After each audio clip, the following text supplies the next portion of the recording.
Alam nyo ba yung ganitong luto sa isda? Sinabawan, nilagyan ng itlog, nilagyan ng gulay, nilagyan ng malunggay, asin at pepper lang. Pwede na. Masarap, masustansya at mainit na sabaw.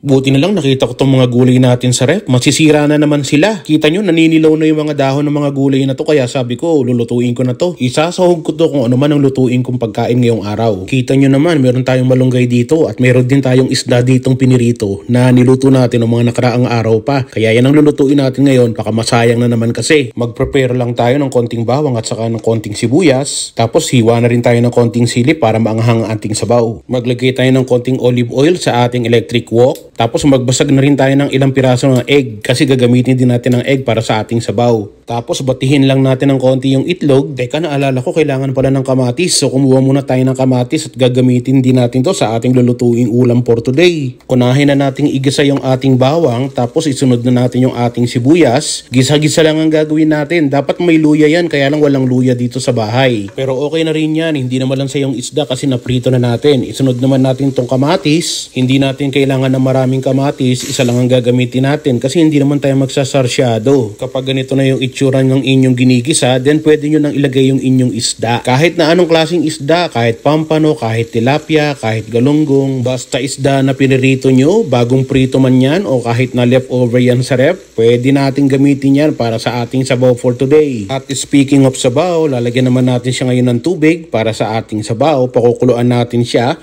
Lahat ng mga nandiyan na rekado, hindi natin inalis. Takpan lang muna natin siya ng saglit at saka natin siya pakuluan. Kita nyo, ang bilis, kumukulo na siya kaagad.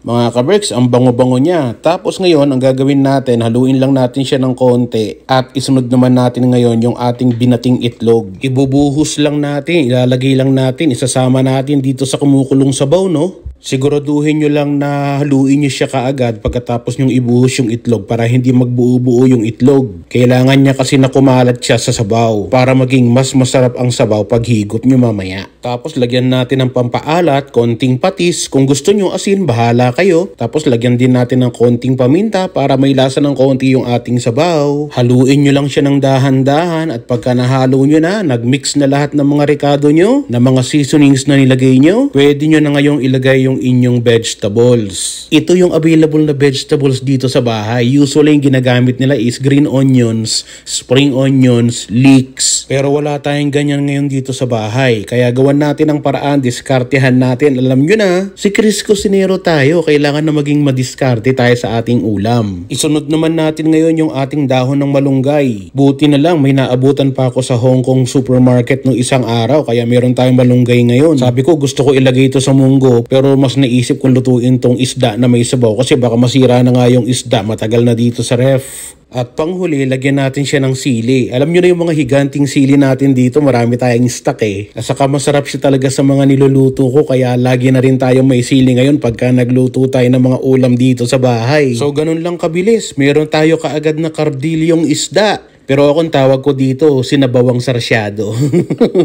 So tikman natin kung masarap.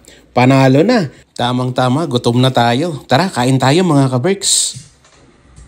Lord, salamat po sa masarap na tanghalian ko para sa araw na to. At kayo pong bahala kay Angelo. At maraming salamat po sa lahat ng suporta, gabay. Para sa aming mag-ama, sa aming pamilya, mga kamag-anak at mga kaberks. Jesus Christ our Lord. Amen. Kaberks, tara na, kain na tayo. Tikman natin itong niluto nating pagkain ng mga tira-tira sa ref. Itong isda na to, isang linggo na to eh. Buti pwede pa siya. Sabi ko, gagawin lang natin ng sinabawan. So pakita ko sa inyo para may idea kayo dito sa ating masarap na ulam. Oh, kita nyo? Panalo ka, Berks. San ka pa? Ayos! Kain na tayo!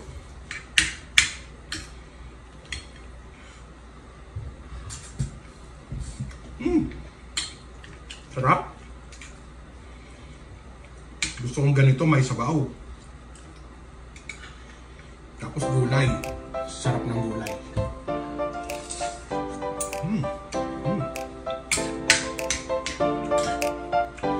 Ano man ang hamon ng buhay, palagi ka lang sumabay. Piliin mo laging sumaya. Kay Chris Cusinero panalo ka. Di lang pagluto at sa kusina, sa adventure ay kasama. Sa lugar na kakaiba, halika na. Kay Chris Cusinero na. Halika na't sumama ka at manood. Mga matay mamamangha, di lang dyan ang mabubusog. May mga lugar pa lang, ganito ang nangyayari. Kapag nakita mo, mapapawaw, mapapagrabe. Mga ka-birds, tara muna gala. Mga lugar dito kanyang ipapakita. At sa pagluto, matik kayo ay tatakamin. Pag Chris Cusinero, matik papasarapin. Yum! OFW na nagsumikap ng ibang bayan kahit malayo sa pamilya. Bilang chef sa tagal na trabaho, pangarap na abot sa Canada na patungo. At di nagpatalo sa hamon ng buhay, para sa pangarap at nabigyan ng kulay. Walang imposible pag kaya mo, kapag kinilusan makukuha mo. Chris Cusinero ang kasama nyo, saan masulok ng mundo ay isasama kayo. Sa mga video ay sumunod kayo, ang araw-araw niya na buhay makikita nyo. Sa mga adventure sumunod ka lang, at sa pagluto ikaw ay matatakam. Kapamilya, kapuso, katropa, kabarkada at ka-birds, tara na! Ano man ang hamon ng buhay, palagi ka lang sumabay. Piliin mo laging sumaya. Kay Chris Cusinero panalo ka. Di lang pagluto at sa kusina, sa adventure ay kasama. Sa lugar na kakaiba, halika na. Kay Chris Cusinero na. Hamon ng buhay, palagi ka lang sumabay. Piliin mo laging sumaya.